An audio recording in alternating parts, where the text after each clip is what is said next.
पिछले कुछ लेक्चर्स के अंदर हम लोगों ने कौन सा टॉपिक कवर किया है? सभी लोगों को याद होगा, पैरेलल ऑपरेशन। पैरेलल ऑपरेशन के अंदर हमने देखा कि दो ऑल्टरनेटर्स पैरेलल में जुड़ते हैं तब क्या होता है, या एक ऑल्टरनेटर अगर इनफाइनाइट बस से पैरेलल में जुड़ता है तब किस तरीके से प्रोसेस किया जाता है। और उसके अंदर हमने मेनली दो चीजों को चेंज किया था, एक तो एक्साइटेशन और दूसरा स्टीम इनपुट।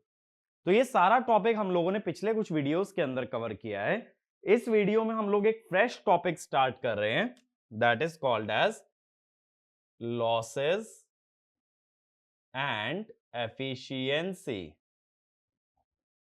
देखो, हर मशीन के अंदर ये टॉपिक बहुत ज्यादा रेलिवेंट होता है, that is losses and efficiency, कि किसी भी मशीन में कितना लॉस आ रहा है और कितनी उसकी एफिशिएंसी कितनी उसकी एफिशिएंसी कैलकुलेट होगी। तो सबसे पहले इस टॉपिक को स्टार्ट करने के लिए मैं डिस्कस करूंगा लॉसेस के बारे में। तो हमें पहले यह मालूम होना चाहिए कि लॉसेस क्या क्या आते हैं एक सिंक्रोनस मशीन में। तो बताओ क्या क्या लॉस होंगे। तो इसमें सबका सबसे पहला आंसर ये जरूर होगा, आर्मेचर कॉपर लॉस, है ना। ये तो सभी लोग कह रहे होंगे आर्मेचर कॉपर लॉस तो भाई आता ही है। Armature copper loss three phase में लिखोगे 3 IA² RA, ठीक है। सिंगल फेज तो नहीं ले रहे ना, सिंक्रोनस मशीन होगी तो थ्री फेज होगी, तो क्या लिखोगे 3 IA² RA। दूसरा बताओ, दूसरा होगा फील्ड ओमिक लॉस। जो फील्ड वाइंडिंग है उसमें भी करंट फ्लो करता है, तो IF² RF। सिंपल सी बात सोचो, जो रोटर पे फील्ड वाइंडिंग लगी है, चाहे सेलिएंट पोल हो चाहे सिलेंड्रिकल रोटर, उसके अंदर कुछ ना कुछ करंट फ्लो करेगा और वो वाइंडिंग का कुछ रेजिस्टेंस भी होगा। तो वो रेजिस्टेंस के कारण कुछ ना कुछ हीट प्रोड्यूस होगी। तो जो भी इलेक्ट्रिकल एनर्जी फील्ड वाइंडिंग के अंदर हीट में कन्वर्ट हो रही है, that is your field ohmic loss. तीसरा, रोटेशनल लॉस।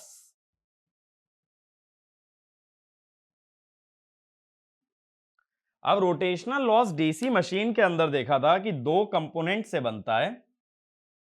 एक तो क्या होते हैं, कोर लॉस। कोर लॉस खुद दो पार्ट्स में डिवाइड होते हैं, हिस्टेरेसिस एंड एडी करंट। और दूसरा रोटेशनल लॉस का पार्ट होता है मैकेनिकल लॉस। मैकेनिकल लॉस में क्या होता है, फ्रिक्शन और विंडेज। ये फ्रिक्शन और विंडेज के बारे में मैं एक बार डिस्कस कर चुका हूं डीसी मशीन के अंदर कि इन लॉसेस का क्या मीनिंग होता है।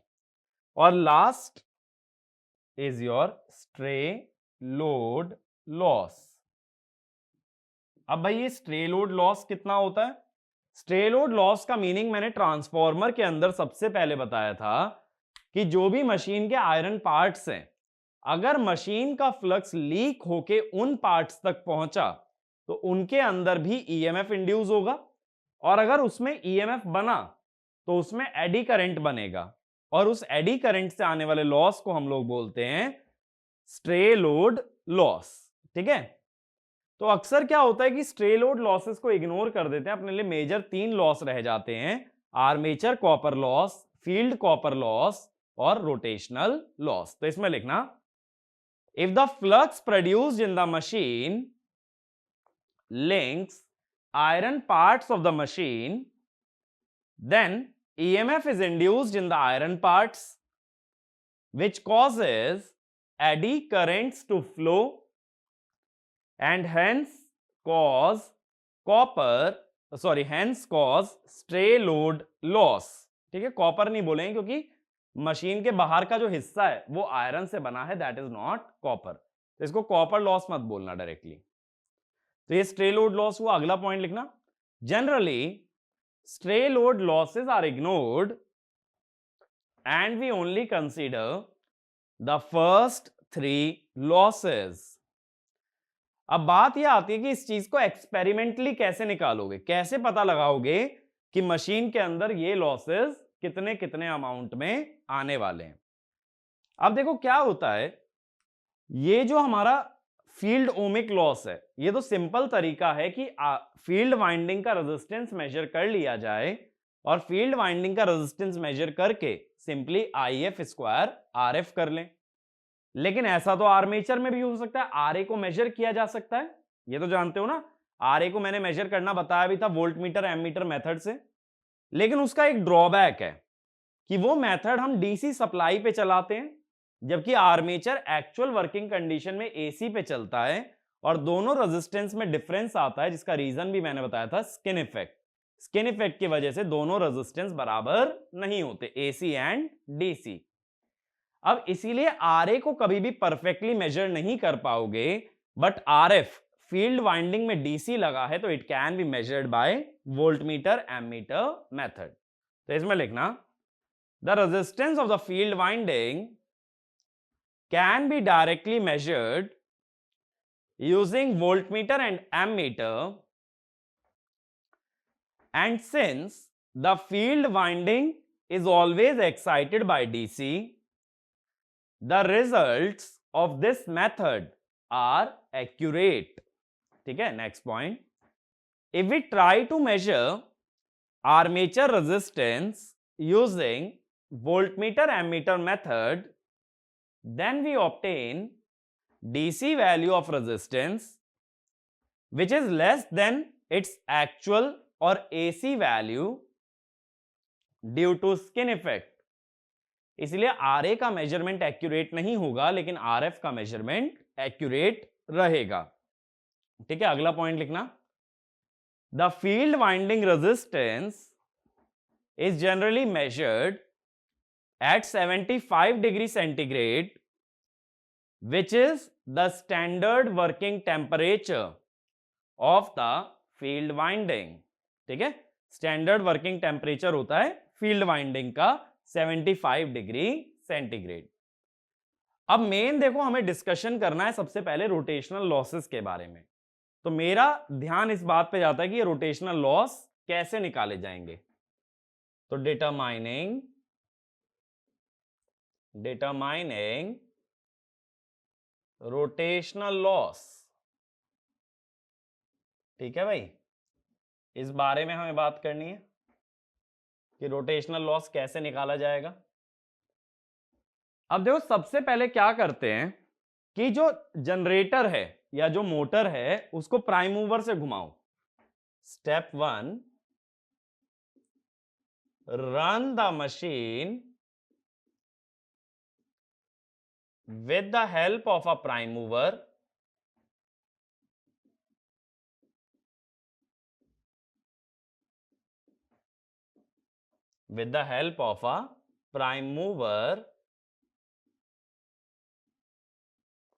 at rated speed। ठीक है भाई, प्राइम मूवर से घुमाओ, रेटेड स्पीड पे घुमाओ। अगर ऐसा करते हो and keep armature open,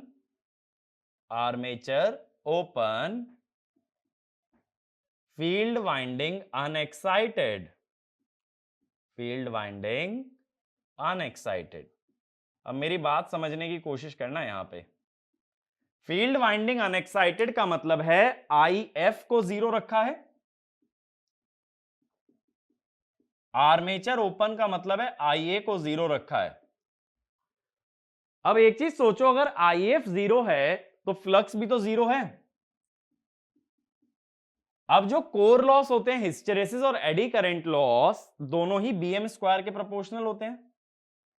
P hysteresis and P eddy दोनों किसके प्रोपोर्शनल होते हैं? BM स्क्वायर के। तो अगर मैग्नेटिक फील्ड है ही नहीं तो कोर लॉस इज 0। अब देखना जरा कौन सा लॉस बचा। कॉपर लॉस चला गया, फील्ड वाइंडिंग का लॉस चला गया, कोर लॉस चला गया, तो सिर्फ कौन सा लॉस बचा? Mechanical loss. तो इसमें लिखना, in such a condition the power delivered by prime mover or the power input to the synchronous generator is only mechanical loss or friction and windage loss. ठीक है, तो यहां पे जो प्राइम मूवर की पावर आएगी, prime mover is actually P friction plus windage. तो ऐसे फ्रिक्शन एंड विंडेज लॉस निकाल सकते हो। अब अगले स्टेप में क्या किया जाता है कि फील्ड वाइंडिंग को एक्साइट कर देते हैं। Step 2, run the machine eight rated speed with field winding excited। अब फील्ड वाइंडिंग जो एक्साइट किया गया है, तो अब कौन कौन से लॉस आ जाएंगे देखो। अभी आर्मेचर ओपन ही है, तो आईए तो 0 ही रखा है अभी, तो क्या क्या लॉस आएगा, IF square RF, P friction plus windage और कोर लॉस, क्योंकि अब फ्लक्स बनने लगेगा।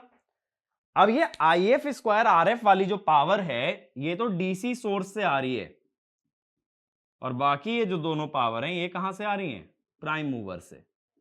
खुद सोचो ना, फील्ड वाइंडिंग में जो भी करंट फ्लो करता है उसका प्राइम मूवर से कोई वास्ता नहीं है। फील्ड वाइंडिंग में एक सेपरेट सोर्स दिया जाता है, जैसे सेपरेटली एक्साइटेड डीसी मशीन। तो फील्ड वाइंडिंग में जो भी लॉस आएगा वो डीसी सोर्स से आएगा, वो प्राइम मूवर से नहीं आएगा।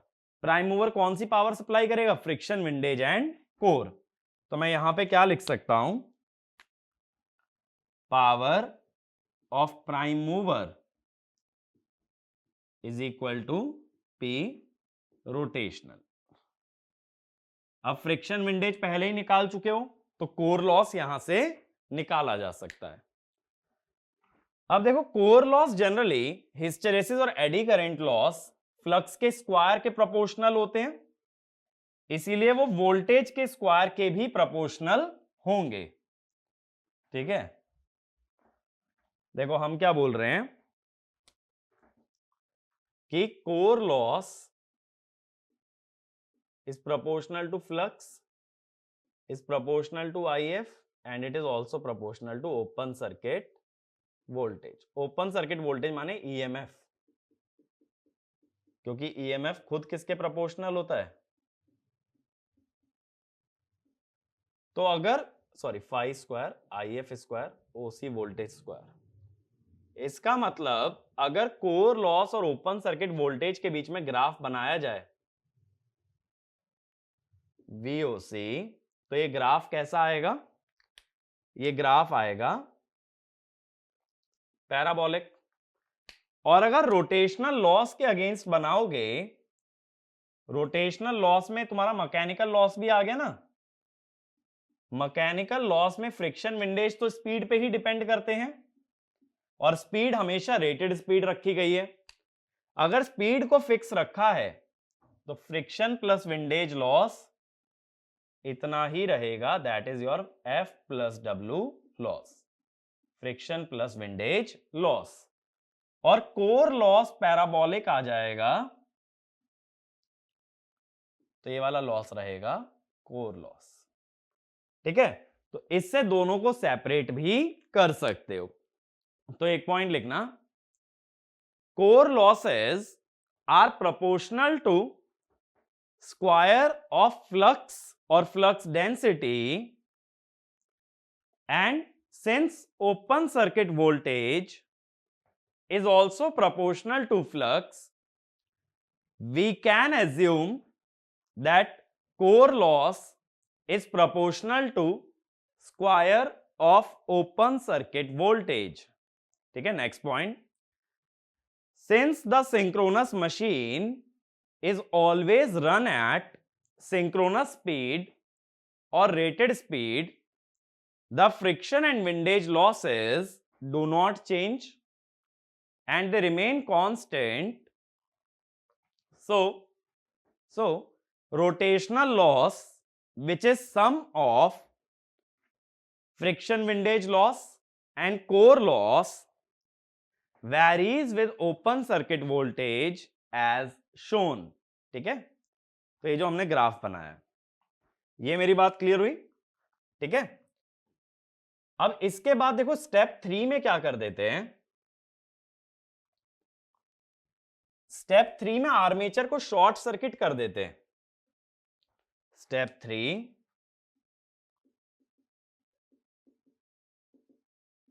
Short circuit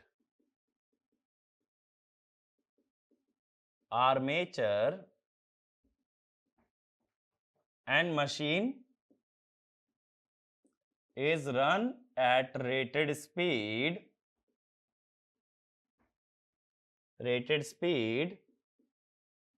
with field winding excited। अब फील्ड वाइंडिंग एक्साइटेड है माने फ्लक्स तो बन रहा है और रेटेड स्पीड पे भी चला रहे हो, तो कौन कौन से लॉस आएंगे देखो। रेटेड स्पीड की वजह से फ्रिक्शन प्लस विंडेज, फ्लक्स की वजह से कोर लॉस। अब आर्मेचर करंट भी फ्लो करने लगेगा तो एक और लॉस आ जाएगा 3 टाइम्स IA² RA, और एक फील्ड वाइंडिंग का लॉस IF² RF। अब ये जो IF² RF है ये तो डीसी सोर्स से आएगा जो फील्ड वाइंडिंग पे लगा है, बाकी के सभी लॉसेस कहां से आएंगे? प्राइम मूवर से। ये जो एक्सपेरिमेंट है ना ये स्टेप्स में ही कंडक्ट किया जाता है कि सबसे पहले फ्रिक्शन विंडेज निकाल लो, फिर दोनों के सम में से कोर लॉस निकाल लो, और फिर तीनों के सम में से कॉपर लॉस निकाल लो। तो हम ये बोलेंगे power of prime mover equal to rotational loss plus 3IA² RA। ठीक है, या ये कह दो this is your short circuit load loss. ठीक है, ये बात क्लियर हुई? तो एक पॉइंट और लिख लो, the power supplied by prime mover when armature is shorted contains rotational loss as well as the short circuit load loss। ठीक है, अब ये जो शॉर्ट सर्किट लोड लॉस है इसके अंदर आता क्या क्या है? शॉर्ट सर्किट लोड लॉस ये एक्चुअल में ना 2 कंपोनेंट से बनता है, इसमें सिर्फ आर्मेचर कॉपर लॉस नहीं होता, इसके अंदर एक और टर्म होती है स्ट्रे लोड लॉस। अब वो अलग बात है कि स्ट्रे लोड लॉस अक्सर इग्नोर कर देते हैं, बट शॉर्ट सर्किट लॉस में स्ट्रे लोड लॉस भी आएगा।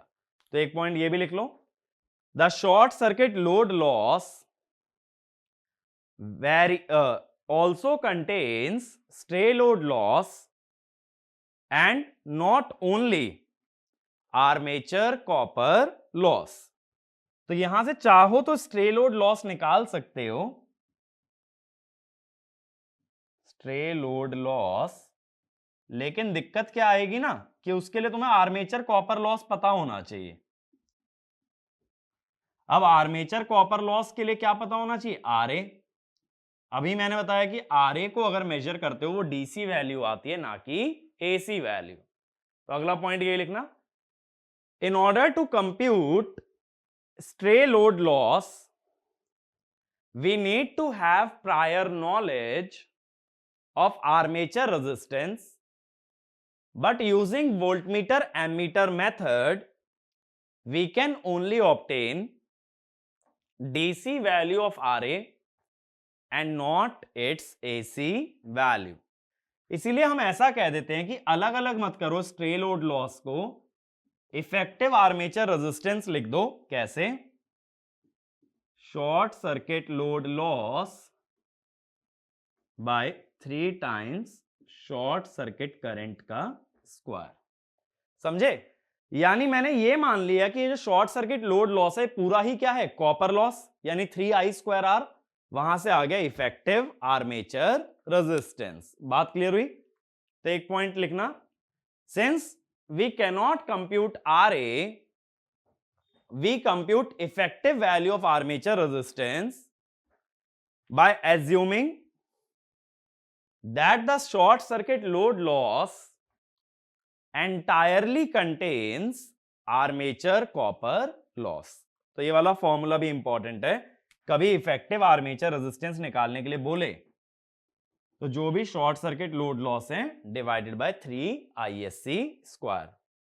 एक्चुअल में क्या होता है ना, जो कॉपर लॉस होते हैं और ये जो स्ट्रे लोड लॉस होता है ये वैरी कैसे करता है वर्सेस ISC।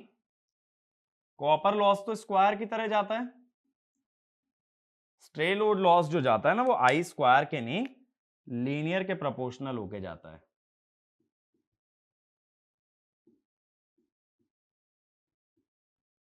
ठीक है, इस तरीके से वेरिएशन आता है, but usually stray load loss को इग्नोर कर देते हैं।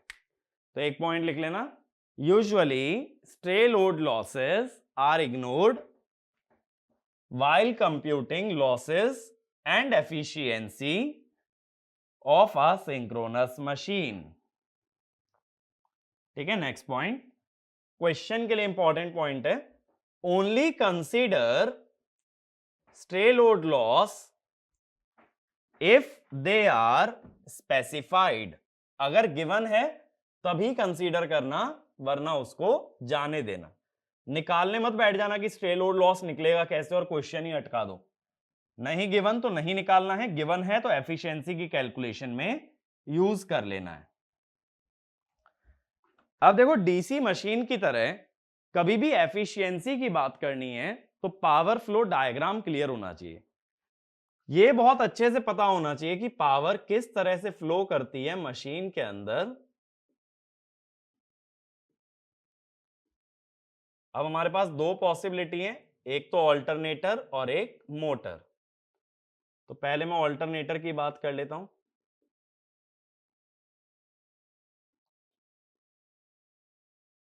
अब देखो ऑल्टरनेटर के अंदर एक तो मैकेनिकल इनपुट आएगा प्राइम मूवर से, इतनी पावर प्राइम मूवर ने मैकेनिकल डोमेन में दी। एक दूसरा इनपुट और आता है फील्ड वाइंडिंग का इनपुट, यानी IF² RF। दो सोर्सेज होते हैं ना, एक जनरेटर के अंदर एक तो डीसी सोर्स लगाओगे जो कि तुम्हारा एक्साइटेशन प्रोवाइड कर रहा है, और एक लगेगा प्राइम मूवर जो कि रोटर को रोटेट करवा रहा है। अब प्राइम मूवर में जो पावर आ रही है उसमें फ्रिक्शन विंडेज लॉस चले गए, कोर लॉस चले गए, फ्रिक्शन विंडेज और कोर लॉस मिला के हुए रोटेशनल लॉस। अब यहां से जो power I, that will be developed power. Developed power कैसे निकलती है, 3EFIA cos psi। अब ये फॉर्मूला मैंने क्या लिख दिया भाई, देखो डेवलप्ड पावर हमेशा EMF और आर्मेचर करंट से आती है, और फेजर डायग्राम अगर रेफर करोगे EMF और आर्मेचर करंट के बीच का एंगल होता है साई। तो अगर रियल पावर चाहिए तो 3EFIA cos ऑफ साई। तो ये वाला लिख लेना भले इसके नीचे, developed power is always computed using induced EMF and armature current, and since the angle between EMF and armature current is internal power factor angle psi, developed power is 3EFIA cos psi। अब ये developed power किस domain में घुस गई, electrical में। Electrical में आया armature copper loss, फिर आया स्ट्रे लोड लॉस। ठीक है, और इन दोनों को मिला के अभी हमने क्या बोला था, शॉर्ट सर्किट लोड लॉस। अब यहां मिल जाएगी electrical power output 3VTIA cos phi। तो ये पावर फ्लो पैटर्न होता है in case of synchronous generator. तो कुछ भी याद नहीं रखना, मैकेनिकल पावर में से रोटेशनल लॉस घटाओगे, इलेक्ट्रिकल पावर में से शॉर्ट सर्किट लोड लॉस। और जो भी फील्ड वाइंडिंग के लॉसेज हैं वो अलग सोर्स से सप्लाई होते हैं, so they do not become the part of power flow diagram। Prime mover से आने वाली पावर का कोई रिलेशन नहीं है फील्ड वाइंडिंग के लॉसेस से। अब ऐसे ही दूसरा केस अगर लें, सिंक्रोनस मोटर की बात करें, तो सेकंड केस लिख लेना सिंक्रोनस मोटर। अब सिंक्रोनस मोटर में दो सोर्स लगेंगे। एक तो लगेगा सबसे पहला तो आर्मेचर पे, तो जो इलेक्ट्रिकल पावर है कितनी दोगे आर्मेचर से इनपुट, 3 VTIA cos phi। और एक लगाओगे फील्ड वाइंडिंग पे IF square RF। Field winding वाले में 3 मत लगा देना, फील्ड वाइंडिंग डीसी है, 3 फेज नहीं है, तो इसमें ऐसा मत कर देना 3 IF स्क्वायर RF कर लो। क्योंकि बहुत सारे स्टूडेंट्स क्या सोचते हैं ना कि भाई मैं बताना भूल गया लेक्चर में, हो सकता है 3 आता हो, मुझसे मिस्टेक हो गई हो। बट अगर ऐसी कोई क्वेरी है तो क्वेरी को पूछ लो, वो ज्यादा बेटर है। अपनी मर्जी से कोई फैक्टर इंट्रोड्यूस मत कर देना। ऐसा नहीं है कि कोई मिस्टेक मुझसे नहीं हो सकती है, लेक्चर में हो सकता है मैं कोई चीज मिस कर जाऊं, बट दैट डजंट मीन कि आप अपनी मर्जी से उस चीज को एज्यूम कर लो। या तो कहीं पे डॉक्यूमेंटेड है, कहीं गिवन है तो भी एक बार कंफर्म कर लो कि क्या वो चीज सही है, बट अपनी मर्जी से कोई भी एजम्पशन मत लेना। अब इलेक्ट्रिकल पावर में कौन कौन से लॉस आएंगे भाई, आर्मेचर कॉपर लॉस आएगा, और दूसरा लॉस आ जाएगा स्ट्रे लोड लॉस। ठीक है, अगेन ये बात तुम जानते हो कि ये दोनों मिला के क्या कहलाते हैं, शॉर्ट सर्किट लोड लॉस। अब इलेक्ट्रिकल में लॉसेस घटा देने के बावजूद जो पावर बची वो है हमारी डेवलप्ड पावर। इसका फॉर्मूला सेम रहता है 3EFIA cos psi। बहुत सारे बच्चे गलती क्या कर देते हैं, डीसी मशीन की तरह इसको E इंटू आई लिख देते हैं, ये भूल जाते हैं कि दोनों फेजर हैं तो डायरेक्ट नहीं लिख सकते। अब ये पावर तुम्हारी चलेगी मैकेनिकल डोमेन में। मैकेनिकल में कौन सा लॉस आया, फ्रिक्शन प्लस विंडेज। और कौन सा लॉस आया मैकेनिकल में भाई, कोर लॉस। ठीक है, तो इन दोनों को मिला के रोटेशनल लॉस बोल दिया, तो यहां क्या मिल गई, shaft power. This is collectively rotational loss. ठीक है ना, ये बात क्लियर हुई, पावर फ्लो डायग्राम क्लियर है। अब देखो जब कभी एफिशिएंसी निकालोगे for the case of generator, तो क्या लिखोगे, जनरेटर का आउटपुट क्या होगा, 3 VTIA cos phi, और जनरेटर का इनपुट क्या होगा, shaft power plus IF square RF। ये ध्यान रखो, एफिशिएंसी लेते हुए नीचे IF स्क्वायर RF अलग से लेना, उसका पावर फ्लो में कहीं लिंकेज नहीं है, ये एक सेपरेट सोर्स से सप्लाई हो रहा है। सेम वे में ईटा मोटर, आउटपुट पे तो आएगी शाफ्ट पावर, इनपुट क्या लोगे, 3 VTIA cos phi, आर्मेचर वाला इनपुट प्लस फील्ड वाइंडिंग वाला इनपुट। ठीक है, तो ये आएगा हमारा एफिशिएंसी। अब हम क्या जानते हैं, मैक्सिमम एफिशिएंसी की अगर कभी बात करते हो तो मैक्सिमम एफिशिएंसी में क्या कहते हो, for maximum efficiency constant loss must be equal two variable loss. Constant loss जो लोगे, ये रोटेशनल लॉस प्लस फील्ड वाले लॉस भी ले लेना, IF स्क्वायर RF, और वेरिएबल 3IA स्क्वायर RA। ठीक है, तो ये कंडीशन आती है मैक्सिमम एफिशिएंसी की। बहुत सारे लोग गलती क्या करते हैं कि मैक्सिमम एफिशिएंसी में ना फील्ड वाइंडिंग वाले लॉसेस लेना भूल जाते हैं, तो ये ध्यान रखना, in condition of maximum efficiency include the field winding losses. Point to remember करके भले ही लिख लो, for maximum efficiency in constant loss include field winding loss. अब इस पे एक छोटा सा क्वेश्चन करा रहा हूं, तो क्वेश्चन नोट डाउन करो। 100 kVA 440 volt 3 phase star connected alternator has the following data. Data लिखो। Friction and windage loss 340 watt, friction plus windage loss 340 watt. अगला, open circuit core loss 480 watt. मैं लिखता भी चल रहा हूं, बोर्ड से भी नोट कर सकते हो। Open circuit core loss is 480 what.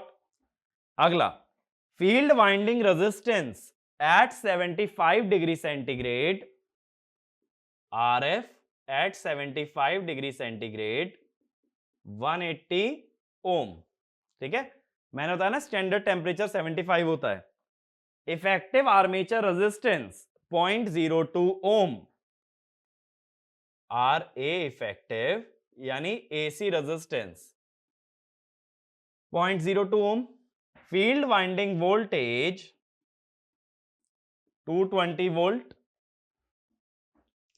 Find efficiency at full load 0.8 power factor lagging. Find efficiency at full load 0.8 power factor lagging. तो एक बार वीडियो को पॉज करो और ये क्वेश्चन अटेम्प्ट करो, फिर मैं इसका सॉल्यूशन बताता हूं। ठीक है, तो एक बार अटेम्प्ट करो।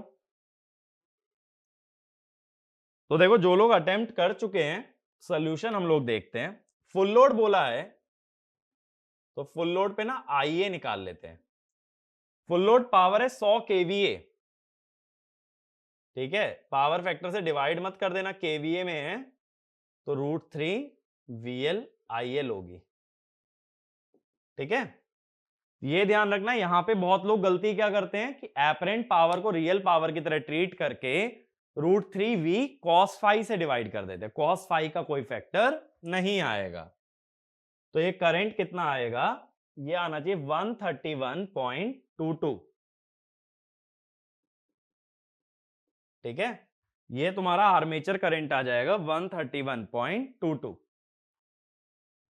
अब कॉपर लॉस कितने हो जाएंगे इसकी वजह से, 3IA² इंटू RA इफेक्टिव, ये 0.02 दिखाया है, तो ये कितने आ जाएंगे, ये आएंगे 1033.12। ठीक है, ये कॉपर लॉस आ गए।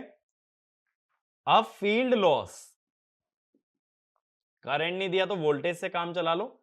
V² बाय R 220² बाय 180, ये आया 268.89 वॉट। बाकी लॉस तो गिवन ही है। अब एफिशिएंसी की बात कर लेते हैं। Full load 0.8 lagging, full load माने 100 kVA, 100 kVA into cos phi, real power S cos phi होती है ना, और एफिशिएंसी में हमेशा रियल पावर चलती है। तो ये तो ये output power plus loss, loss add करना स्टार्ट कर दो। ठीक है, प्लस 340 प्लस 480। ठीक है, तो अब ये एफिशिएंसी कितनी निकल के आएगी तुम्हारी, 97.416%। ठीक है, तो इस तरीके से हमें डील करना है लॉसेस के साथ। कौन कौन से लॉसेस लेने हैं, armature copper, field winding, rotational loss. Rotational loss के अंदर दो, कोर लॉस और फ्रिक्शन विंडेज लॉस। ठीक है, तो एफिशिएंसी के अंदर अगर इतनी चीजों की नॉलेज है, मोर देन एनफ है। सिंक्रोनस मशीन की एफिशिएंसी का क्वेश्चन बहुत ज्यादा इंपॉर्टेंट तो नहीं कहूंगा क्योंकि बहुत बार नहीं पूछा जाता है, बट हाँ बहुत ज्यादा सिंपल क्वेश्चन है। लॉसेस को विजुअलाइज करना इतना टिपिकल नहीं है सिंक्रोनस मशीन के अंदर जितना कंपैरेटिवली अदर मशीन में है। और मैक्सिमम एफिशिएंसी की कंडीशन सिंगल चलती आ रही है, constant loss equal two variable loss. तो इस लेक्चर को हम लोग यहीं पे वाइंड अप करते हैं। एफिशिएंसी के अंदर इतना ही नॉलेज चाहिए, तो बाकी के टॉपिक्स नेक्स्ट वीडियो में। Thank you.